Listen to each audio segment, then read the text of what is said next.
So how does any company really know if it's running efficiently? I mean, really know? Well, it's not magic, and it's definitely not guesswork. It's a system. Think of it as a financial blueprint that sets clear expectations for what things should cost. Today, we're going to dive into this really powerful tool, standard costing. Here's what we'll cover. We'll start with why we need a yardstick for efficiency in the first place. Then, we'll get into how to build the cost blueprint. After that, we'll see what happens when the plan meets reality. We'll talk all about variance, uncover the story behind the numbers, and finish up with why this is a tool for management, not just a final judgment. All right, let's kick things off by looking at the fundamental problem that standard costing is designed to solve. I mean, seriously, think about it. Are you getting a good deal on your raw materials? Is your production team moving as fast as they could be? Without some kind of benchmark to measure against, you're basically just flying blind. And that's exactly where standard costing comes in. So, a standard cost is that benchmark. It's not some number you pull out of thin air. It's a carefully calculated target for what a product or service should cost when everything is running like a well-oiled machine. It becomes the yardstick you use to measure how you're actually doing. So, how do we actually create this yardstick? Well, it's a lot like being an architect. You've got to draft a super detailed blueprint before you even think about starting construction. You know, the process itself is pretty straightforward. First, you set your standards, your blueprint. Then you go out and measure what you actually spent. Now, here's the crucial part. You compare the two to find what we call variances. Then you dig into those differences and report your findings to management so they can take action. It's this continuous loop of plan, measure, and improve. This blueprint is really made of three main parts. For your materials, you set a standard for both the price you should pay and the amount you should use. For labor, you set a standard for the wage rate and the time it should take. And then you do the same thing for your overheads. Basically, every single piece of the cost is planned out in advance. And this is where it gets really interesting. This is the moment your perfect, on-paper blueprint meets the messy, unpredictable real world of production. That difference between your plan and reality, that's what we call a variance. Yeah, it's a simple calculation, but trust me, it is packed with so much information about what's really going on inside your business. Okay, so variances pretty much come in two flavors. If your actual cost ends up being less than your standard, that's a favorable variance. You spent less than you planned. Awesome. But if your actual cost is more than the standard, that's an adverse variance. That means you spent more than planned, and now you've got to figure out why.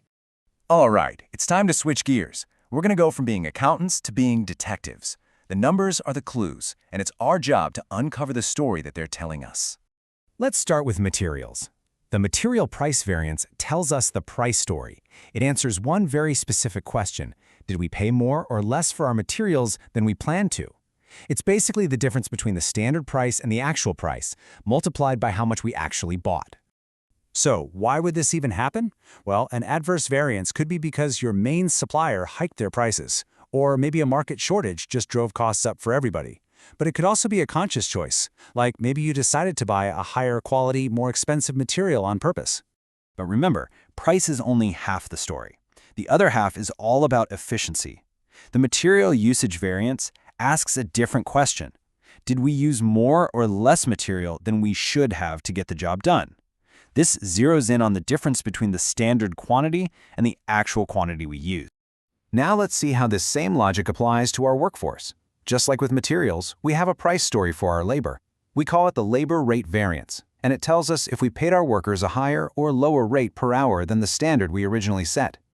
Okay, let's just pause here for a second. A favorable labor rate variance. That sounds fantastic, right? We paid less per hour for labor than we planned. I mean, what could possibly be the downside to that? And this right here illustrates such a crucial point. Yes, you saved money on the hourly rate, but that saving might have come from hiring less experienced, lower-skilled workers. And believe me, that decision has consequences. Which brings us to the final piece of our direct cost puzzle, the labor efficiency variance. This one measures whether the work took more or less time than our standard allowed. It's comparing the standard hours for the job to the actual hours people worked. And here is the punchline. This is where it all connects. Those cheaper, less skilled workers might have saved you money on the rate, but they took longer to do the job. So your favorable rate variance could be the direct cause of an adverse efficiency variance, you see?